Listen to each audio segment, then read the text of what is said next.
Сәлем достар, бүгін сіздермен бірге нан салма тағамын жасаймыз.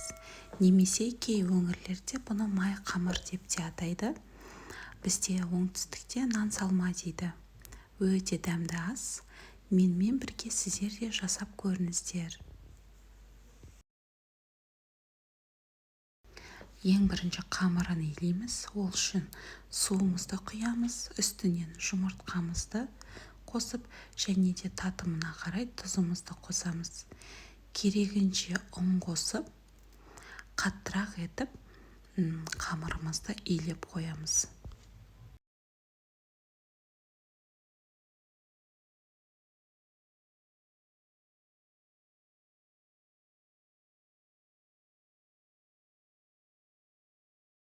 Иленген қамырымызды пакетке салып жарты сағатқа тындырып қоямыз.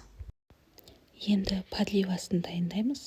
Ол үшін керекті етімізді, көкөністерімізді барлығын жуып тазалап аламыз.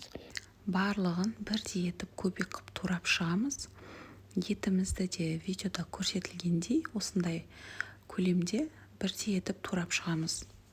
Сосын пиязымызды да өте жіңішке етіп, сосын ары қарай майдалап турап жібереміз.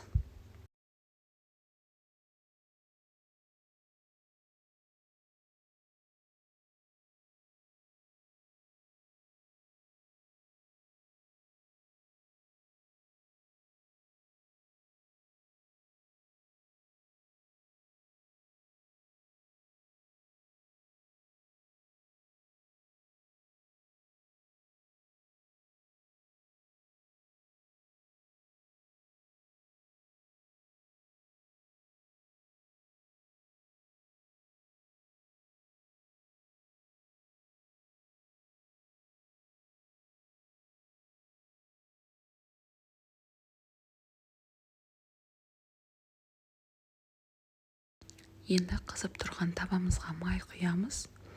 Майымыз қызғаннан соң пиязымызды салып, кішкене қызарғанша қуырып аламыз.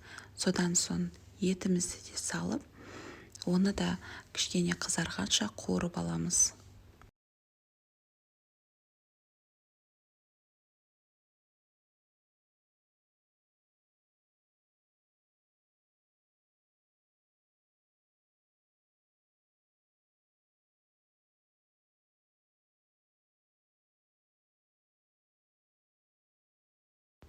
Одан кейін сәбізімізді қосамыз, және де бір қасық томатымызды қосып, барлығын жақсылап тұрып, қызартып, қуырып аламыз.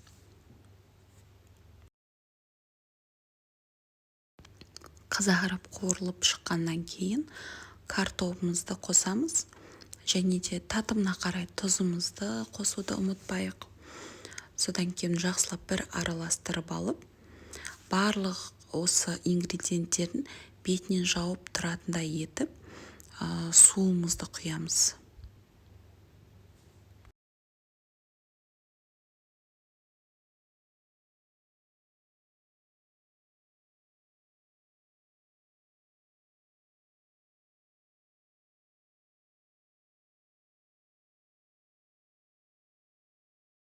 Табамыздың бетін жауып, енді астын жай отта жарты сағаттай қайнатамыз. Сол аралықта қамырымыз да дайын болып қалады. Енді қамырымызды алып, жұқа етіп жайып шығамыз.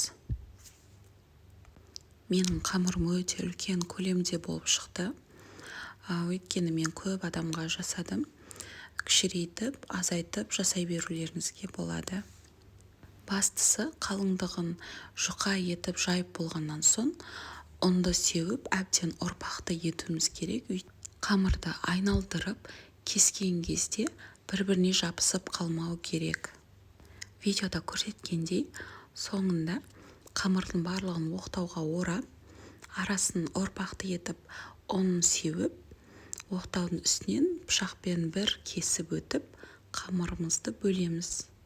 Міне енді қамырымызды екіге бүктейміз де, видеода көріп тұрғандарыңыздай қамырдың бір шетінен бастап, жолақша етіп, барлығын кесіп шығамыз.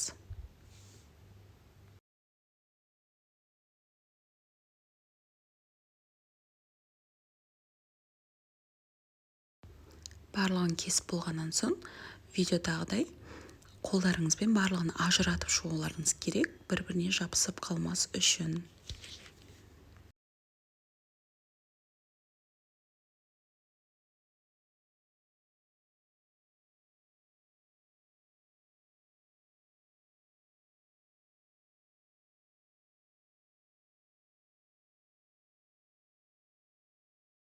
Және де қамыр жаяр алдын қазанымызға суымызды құйып, қайнатып қоюымыз қажет. Қайнап тұрған суымызға тұзымызды қосып, дәмін келтіру үшін бағана қамырымызды саламыз. Міндетті түрде қайнап тұрған суға қамырымызды салып, бір араластырып аламыз да қайнаған күтеміз. Су қайнап, қамырымыз көтеріп шығам дегенге дейін арасында араластырып тұруды ұмытпаңыздар. Міне осы аралықта подливіміз де дайын болды. Көріп тұрғандарыңыздай кішкене қоюланып, суы тартылып, пісіп шықты.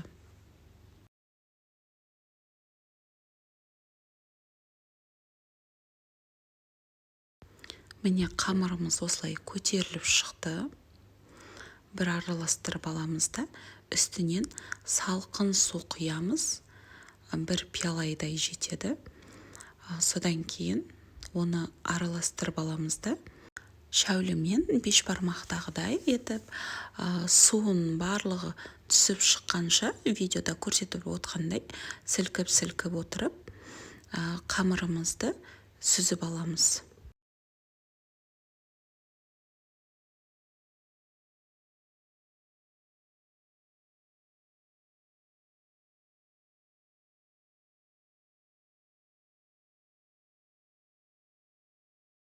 Легенімізге қамырымыздың барлығын салғаннан соң бетіне бағана подливтің суынан, яғни сорпасынан салып, көріп отырғандарыңыздай барлық қамырдың арасына кіріп шығатындай етіп араластырып шығамыз. Бетінен жаймен қамырлар бір-біріне сонда жабысып қалмай, бөлек-бөлек әдемі болып тұрады.